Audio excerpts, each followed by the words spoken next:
ठरलं तर मग. या मालिकेच्या आजच्या भागामध्ये आपण पाहणार आहोत साक्षीच्या वकिलाने आता कोर्टामध्ये सिद्ध केलेलं आहे की साक्षी त्या रात्री खुनाच्या ठिकाणी नव्हती. त्यांनी त्यासाठी पुरावे दिलेले आहेत आणि आता ते जज साहेबांना म्हणत आहेत की मी दिलेल्या पुराव्यावरून आम्हाला असं वाटतंय की साक्षी तिथं नव्हती. कोर्टानं आपला निर्णय द्यावा आणि आता सर्वांचं लक्ष आहे ते म्हणजे जज साहेबांकडं. साक्षीच्या वकिलाने सांगितलेलं आहे की अथर्व विचारे हा तिचा सावत्र भाऊ त्याच रात्री दगावलेला होता आणि त्याच्या अंत्यविधीसाठी 1 तास 7 मिनिट साक्षी त्याच ठिकाणी होती. आय-टी सेलमार्फत काढलेला लोकेशन ट्रेस देखील त्यांनी केलेला आहे आणि त्याचा रिपोर्ट देखील त्याने जज साहेबांकडे दिलेला आहे. जज साहेबांनी ते सगळे पुरावे पाहिलेले आहेत. साक्षी शिकरे नक्कीच त्या रात्री अथर्व विचारे यांच्या अंतिम विधीसाठी गेलेली होती, असंच आता त्यामध्ये सिद्ध झालेलं आपल्याला पाहायला मिळतंय. आणि आता इकडे प्रियाच्या चेहऱ्यावर स्मितहास्य आहे, तर मधुभाऊ, अर्जुन आणि चैतन्य यांना मात्र मोठा धक्का बसलेला आहे. त्यांना समजलंय की आता याने खूप मोठी चाल चाललेली आहे. साक्षीनं खोटे पुरावे सादर करून कोर्टामध्ये असं सिद्ध केलेलं आहे की त्या रात्री ती अथर्व विचारे यांच्या अंतिम संस्कारामध्ये होती. म्हणजेच ती खुनाच्या ठिकाणी नव्हती. आता जज साहेबांनी देखील त्यांचा निर्णय सुनावलेला आहे. जज साहेब म्हणतात की मी पाहिलेल्या सगळ्या पुराव्यानुसार कोर्टाला हे समजलेलं आहे की खून झालेल्या रात्री साक्षी शिकरे त्या ठिकाणी नव्हत्या, तर त्या वात्सल्य आश्रमापासून अगदी दूर आणि त्यापासून अपोजिट साईडला म्हणजेच सिटी हॉस्पिटलमध्ये होत्या आणि स्मशानभूमीमध्ये होत्या. त्यामुळं त्यांचा या खुनाशी काही संबंध आहे हे मात्र अजिबात सिद्ध होत नाही. हे सगळं ऐकल्यावर मधुभाऊ तसेच कुसुम, अर्जुन आणि चैतन्य यांना मोठा धक्का बसलेला आहे. तर महिपत आणि साक्षी तसेच प्रिया यांच्या मात्र चेहऱ्यावर स्मितहास्य आलेलं आहे. आता अर्जुन मात्र पुरता चिडलेला आहे. अर्जुनला असं वाटतंय की जोशीनं उठून त्यावर क्रॉस चेकिंग करावं.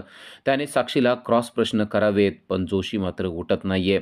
त्याचबरोबर कोर्टाने असं सांगितलेलं आहे की मधुभाऊंनी साक्षी शिकरेचा या खुनाशी लावलेला संबंध हा चुकीचा आहे.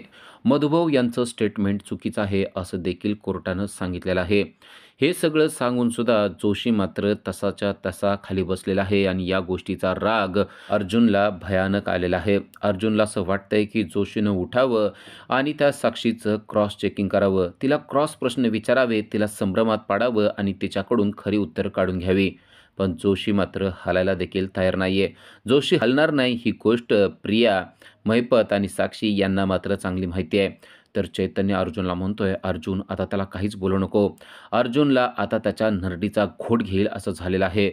अर्जुनच्या डोळ्यामध्ये राग भरलेला आहे. चैतन्याला ही गोष्ट समजलेली असते. चैतन्य मात्र त्याला शांत करत आहे. आता जोशी उठलेला आहे हे पाहिल्यावर अर्जुन आणि चैतन्याला बरं वाटतं आणि जोशी उठून म्हणतो, यांना बाहेर पाठवलं तरी चालेल कारण मला यांना कोणताही प्रश्न विचारायचा नाही. आणि हे ऐकल्यावर अर्जुन आणि चैतन्य, मधुभाऊ आणि कुसुम यांना कळलंय की जोशी आता शांत बसणार आहे. पण आता या जोशाच्या मनात काय चाललंय ही गोष्ट अर्जुन आणि चैतन्य यांना मात्र चांगलीच समजलेली असते. अर्जुन आणि चैतन्य यांना समजतंय की जोशी वकील हा ही केस कोणत्या बाजूला ढकलत आहे, पण ही गोष्ट मधुभाऊला मात्र अजून कळलेली नाहीये. जोशीने डायरेक्ट जज साहेबांना सांगितलंय की साक्षीला तुम्ही आरोपीच्या पिंजऱ्यातून बाहेर पाठवू शकता कारण मला तिला कसलाच प्रश्न विचारायचा नाहीये. हे ऐकल्यावर अर्जुनचा मात्र रागाने अगदी तिळपापड झालेला आहे.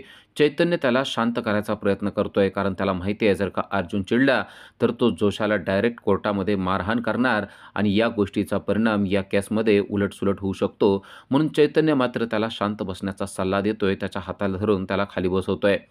साक्षीला आरोपीच्या पिंजऱ्यातून बाहेर सोडण्यात आलेलं आहे. हे पाहून अजूनच अर्जुनला राग आलेला आहे. हे सगळं काय चाललंय हे मात्र मधुभाऊंच्या अजून नीटचं लक्षात आलेलं नाहीये. अर्जुन आणि चैतन्य तसेच कुसुम यांच्या मात्र चांगलंच लक्षात आलेलं आहे की आता या केसचं काय होणार आहे. तेव्हा जज साहेब सांगतात की आता आज या सर्व गोष्टी ऐकल्यानंतर या कोर्टाचं काम इथंच स्थगित करण्यात येत आहे. जज साहेबांच्या सांगण्यानुसार आता कोर्टाचं काम स्थगित झालेलं आहे. आजचं कामकाज संपलेलं आहे. अर्जुन मात्र पुरता चिडलेला आहे. आता मधुभाऊंच्या देखील थोडंसं लक्षात आलंय, पण ते कावरे-बावरे होऊन जोशी वकिलाकडे पाहत आहेत. आजचं काम तर संपलं आणि आजच्या कामामध्ये सिद्ध काय झालं तर मधुभाऊ म्हणजे त्यांचं स्वतःचं स्टेटमेंट हे खोटं होतं, की जे खरं असून सुद्धा आता जज साहेबांना खोटं वाटत आहे. कारण त्यांच्यापुढं जे काही पुरावे ठेवलेले आहेत त्या पुराव्यातून असं सिद्ध होतं, की मिस शिकरे खून झालेल्या रात्री सिटी हॉस्पिटल आणि स्मशानभूमी याच ठिकाणी होत्या. हे सगळं काय घडतंय, हे मात्र मधुभाऊंच्या लक्षात आलेलं नाही. पण जोशी वकिलाच्या मार्फत साक्षी, महिपत आणि प्रिया यांनी मात्र मोठा डाव रचलेला आहे आणि आता त्या डावामध्ये मधुभाऊ पुरते अडकत चाललेले आहेत. मधुभाऊ मात्र सगळं जे काही चाललंय ते शांतपणे ऐकून घेत आहेत. या गोष्टीचा राग अर्जुनला येत आहे. अर्जुनला खूप वाईट वाटतंय, की मधुभाऊ यांनी ती केस जोशी वकिलाला लढायला दिलेली आहे.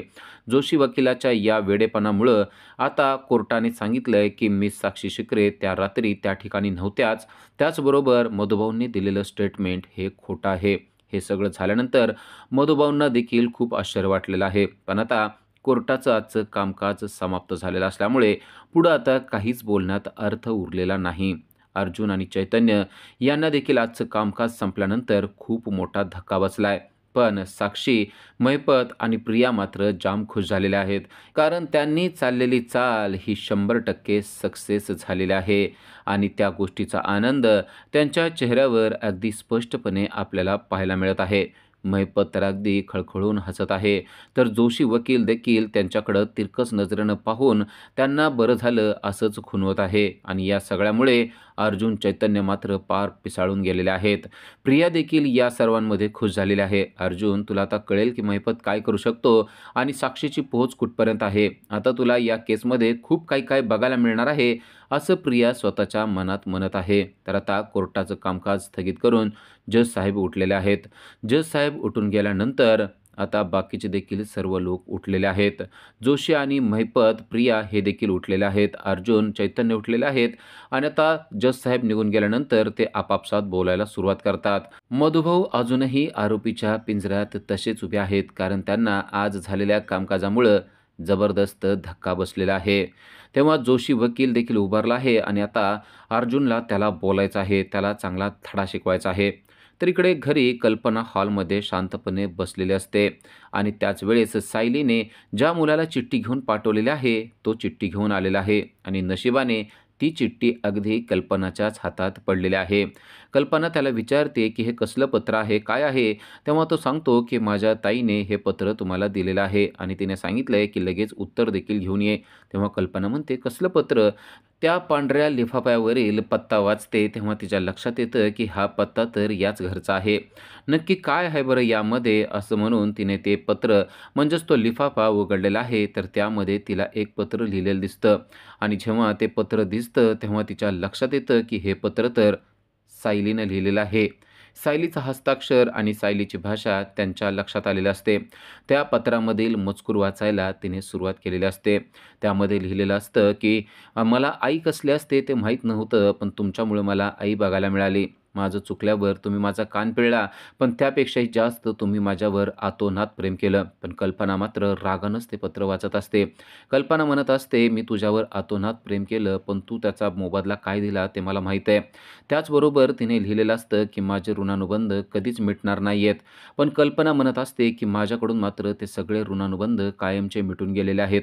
तुला असं वाटत असेल, की हे पत्र लिहिल्यानं माझ्या मनामध्ये तुझ्याविषयी काही प्रेमाची भावना जागी होईल, पण ते आता शक्य नाहीये. असं उलट-सुलट करूनच कल्पना ते सगळं पत्र वाचत असते. सायलीने दिलेल्या भावना ह्या कल्पनापर्यंत न पोहोचलेल्याच आपल्याला पाहायला मिळतायत.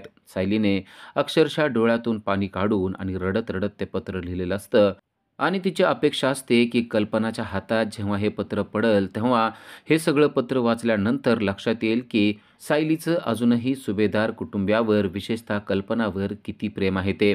तेव्हा सायलीचं सगळं पत्र वाचून झाल्यावर मात्र अजूनही कल्पना चिडलेलीच असते. कल्पना म्हणते, "तुला याचं उत्तर मागितलेलं आहे ना तिनं, तर आता मी तुला उत्तर देते."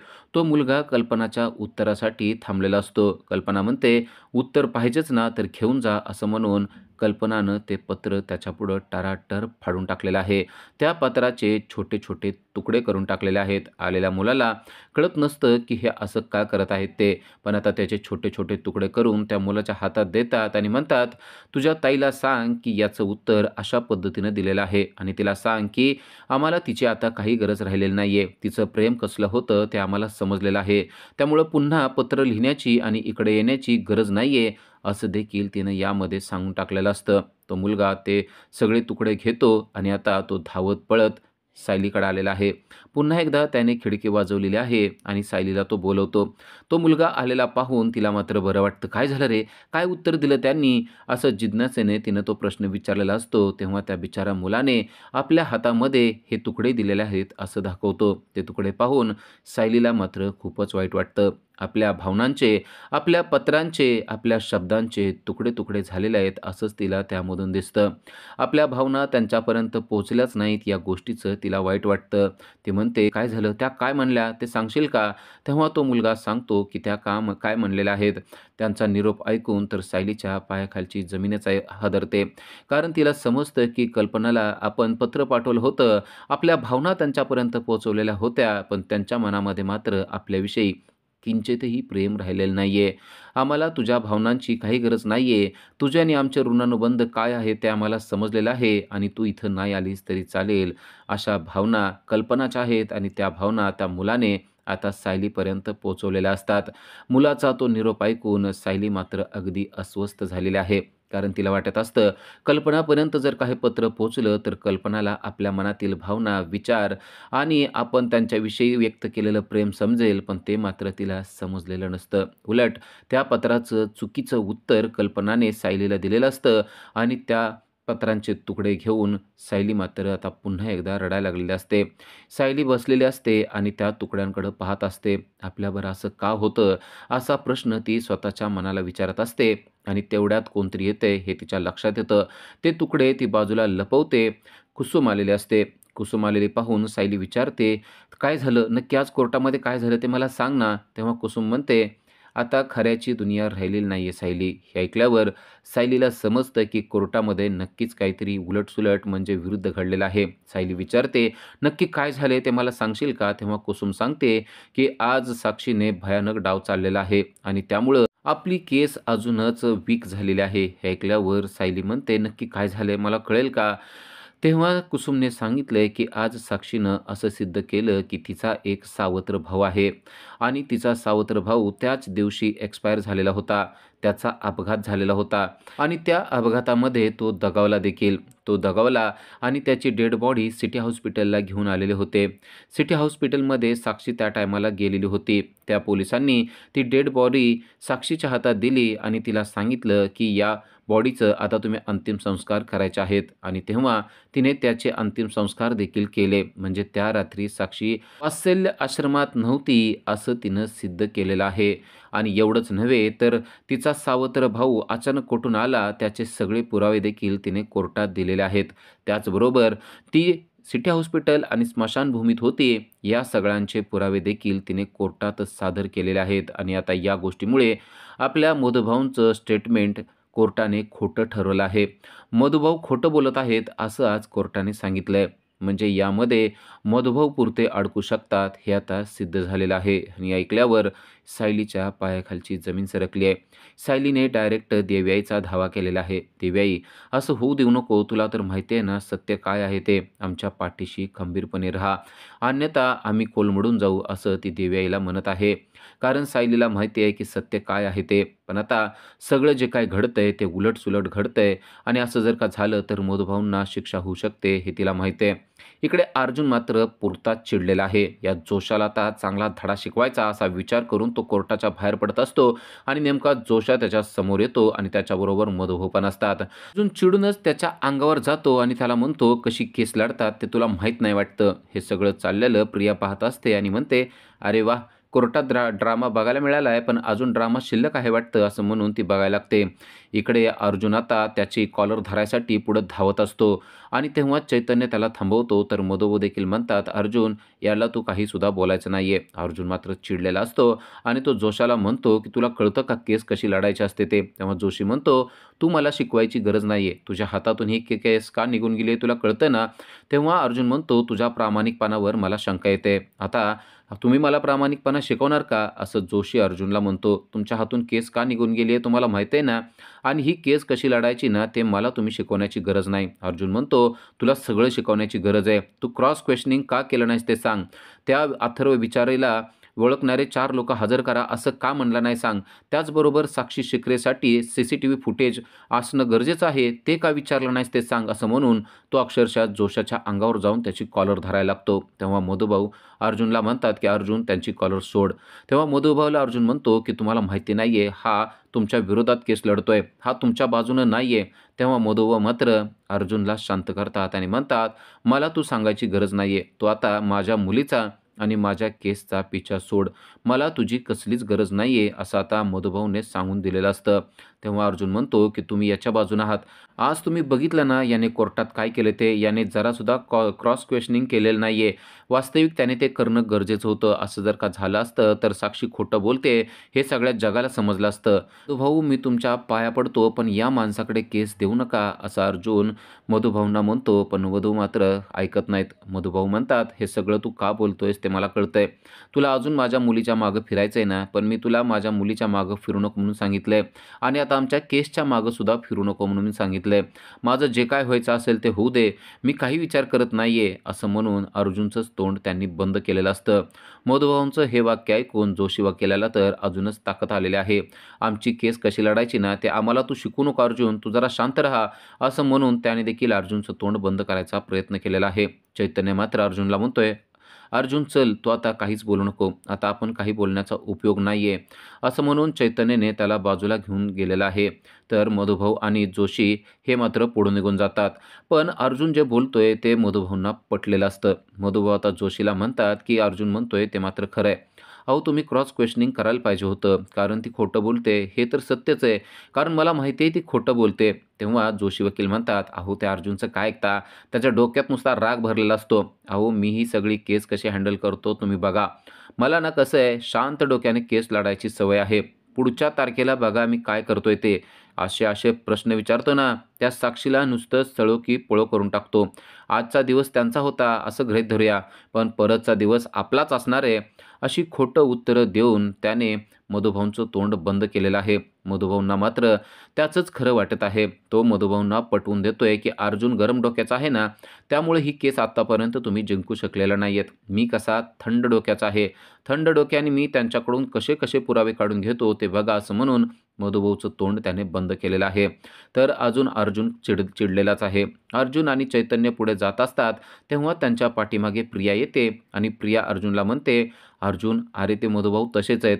तुला काय माहिती? म्हणून तर मी म्हणते ना, की खून देखील त्यांनीच केलेला असेल." जेव्हा प्रिया असं बोलते, तेव्हा मात्र अर्जुन चिडतो आणि प्रियाला म्हणतो, "तुझं तोंड बंद ठेव." तर चैतन्य देखील तेथेच असतो. चैतन्य म्हणतो, "तुला काय करायचंय गं? आणि तू इथं कशाला आलेली आहेस? तुझं तोंडाचं गटर बंद केलंस तर बरं होईल. तुझा ड्रामा बघायला आम्ही आलेलो नाहीये. पाहिजे तर तुझ्या ड्राम्याचे नवीन-नवीन शो आपण बाहेर लावूया. त्यामध्ये तू ड्रामा करून दाखव." हे सगळं चैतन्य बोलतो. तेव्हा प्रिया मात्र जाम चिडते. प्रिया त्याला म्हणते, "तुझं तोंड बंद कर. अर्जुन चिडलेला आहे ना ते मला कळतं आणि अर्जुनला कसं खुश करायचं ते देखील मला माहीत आहे. अर्जुन, मी काय म्हणते ऐक आता. मी पण घरीच चाललेले आहे. आपण दोघं छान गप्पा मारत जाऊया का घरी? म्हणजे तुझा देखील मूड चांगला होईल. तुझा मूड चांगला कसा करायचा ते मला चांगलं माहीत आहे." असं ते अर्जुनला म्हणते. अर्जुन मात्र प्रियावर जाम भडकलेला असतो. अर्जुन प्रियाला म्हणतो, की "तुझं तोंड बंद कर. चैतन्याने सांगितलं आहे ना, का आता मी माझ्या भाषेत सांगू तुझं तोंड बंद कर म्हणून. मला तुझ्याशी बोलण्याची अजिबात इच्छा नाहीये." असं डायरेक्ट अर्जुनने तिला सांगितलेलं असतं. पण प्रिया मात्र बळच त्याच्या अंगचेटीला येत असते आणि त्याला हसत-खेळत बोलत असते आणि म्हणते, की "अरे मी पण घरीच जाणार आहे. आपण दोघं बरोबर गेलो तर." असं ती म्हणते. तेव्हा तो बोट करून तिला सांगतो, "प्रिया, मला तुझ्याशी बोलण्याची देखील इच्छा नाहीये. त्यामुळं गप्पा मारायचा प्रश्नच येत नाही. तू तुझं तोंड बंद ठेव. एकदा मराठीत सांगितलेलं तुला कळतं ना." असं म्हणून चैतन्य आणि अर्जुन तिच्यापुढून निघून जातात.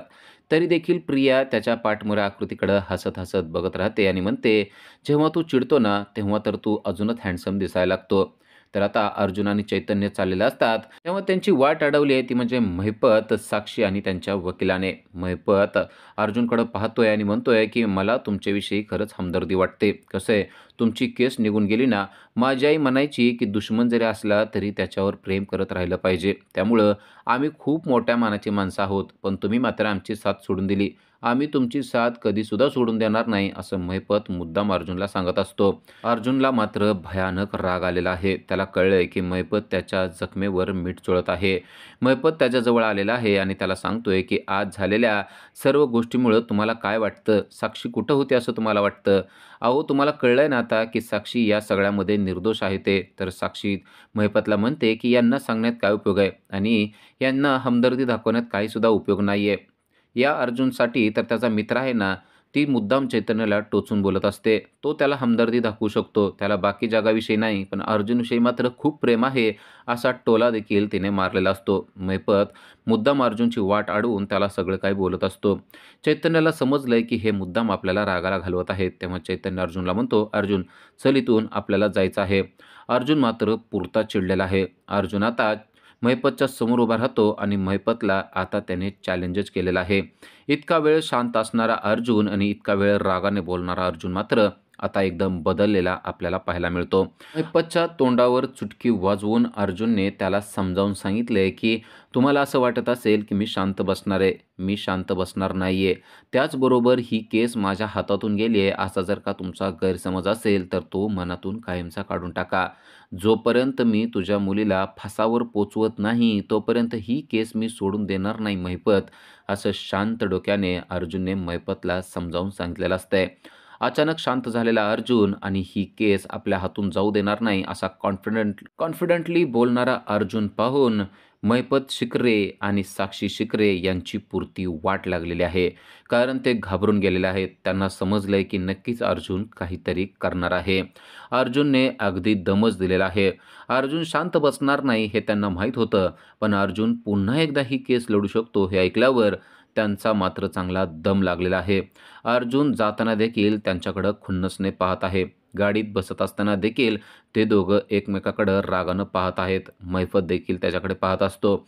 पण महिपत आणि साक्षीची मात्र त्यांनी चांगलीच गंमत केलेली आहे. कारण त्यांना असं वाटत होतं की अर्जुनला रागाला घालून त्यांना गंमत बघायला मिळेल. पण अर्जुनने शांतपणे त्यांना जे उत्तर दिले त्यामुळे तर त्यांच्या पायाखालची जमीन सरकली आहे. कुसुम आणि सायली झालेल्या केसवर बोलत असतात आणि आता कधी आपलं चांगलं होईल असं ते बोलत असतात. तेव्हाच बाहेरून एक फकीर त्यांना आवाज देतो. फकीराचा आवाज ऐकून सायली आणि कुसुम बाहेर येतात. फकीर त्यांना म्हणतो, तुम्ही खूपच चिंतेत आहात वाटतं. तेव्हा सायली सांगते की दुःखाचं ढग हे काय आमच्या डोक्यावरून जात नाहीयेत. तेव्हा तो फकीर त्यांना समजावून सांगतो, असं काय नसतंय. आजचा दिवस हा आज राहत नसतो. आजचे जे काही वाईट दिवस आहेत ते निघून जातील. थंडीच्या दिवसांमध्ये धुकं पडतं आणि मग आपल्याला समोरचं काहीच दिसत नाही. तेव्हा आपल्याला असं वाटतं की हे असंच राहील. पण ते दिवस तसेच राहत नाहीत. थोडंसं ऊन पडलं की धुकं निघून जातं. तसं तुमच्यासुद्धा आयुष्यात होणार आहे. आज तुम्हाला समोरचा रस्ता दिसत नसेल, पण ऊपरवाले की मर्जी से सब ठीक होगा. तुम्ही काहीसुद्धा चिंता करू नका, असा आत्मविश्वास त्या फकीरानं सायलीला दिलेला असतो. सायलीला समजत नसतं की या फकीराला आपल्या मनातल्या या सगळ्या गोष्टी कसं काय कळत आहेत. पण फकीर मात्र सायलीला समजावून सांगतो, तुम्ही आज ज्या चिंतेत आहात ती चिंता एका क्षणात उपरवाला तुमची चिंता मिटवून टाकणार आहे. त्यामुळं आज जरी तुम्ही दुःखात असला तरी या दुःखाच्या डोंगरातून सुखाच्या डोंगरावर नेण्यासाठी उपरवाला तुम्हाला मदत करेल. असे चांगले शब्द ऐकल्यानंतर सायलीला देखील बरं वाटतं. कारण आत्ता सध्या सायलीला अशा शब्दांचीच गरज असते. सायलीला समजतं की उपरवाला आपल्याबरोबर आहे. जशी देवई आपल्याबरोबर आहे, तसा सगळे देव आपल्याबरोबर आहेत, अशी भावनाच आता तिच्या मनामध्ये तयार झालेली असते. उद्याच्या भागामध्ये आपल्याला पाहायला मिळतं की साक्षीला भेटायला अर्जुन आलेला आहे. अर्जुन आलेला पाहून मधुभाऊ मात्र भलतेच चिडलेले आहेत. मधुभाऊंच्या लक्षात आलंय की तो सायलीसाठीच आलेला आहे. मधुभाऊ म्हणतात, "आत्ताच्या आत्ता घराच्या बाहेर हो. तुझी इथं थांबण्याची देखील लायकी नाहीये." तेव्हा अर्जुन म्हणतो की तुम्हीच स्वतःहून तिचा हात माझ्या हातात द्याल. पण आता मधुभाऊंनी दरवाजा बंद केलेला असतो. अर्जुन तो दरवाजा पुन्हा उघडतो आणि म्हणतो, "जोपर्यंत तुम्ही स्वतःहून सायलीचा हात माझ्या हातात देत नाही, तोपर्यंत मी शांत बसणार नाही." आता अर्जुनने मधुभाऊला देखील चॅलेंज केलेलं आपल्याला पाहायला मिळतंय. मधुभाऊ मात्र त्याला बाहेरच हाकलतात आणि पुन्हा एकदा दरवाजा बंद करतात. दरवाजा बंद केला तरी सायली आतमधून दरवाजावर हात ठेवते आणि त्यावेळेसच अर्जुन देखील बाहेरून तेथेच हात ठेवतो आणि दोघांना देखील असं जाणवतं की एकमेकाचा हात एकमेकाच्या हातावर आहे आणि त्यांच्या चेहऱ्यावर स्मितहास्य येतं. अशाच अपडेटसाठी आजच आमच्या चॅनलला सबस्क्राईब करा. थँक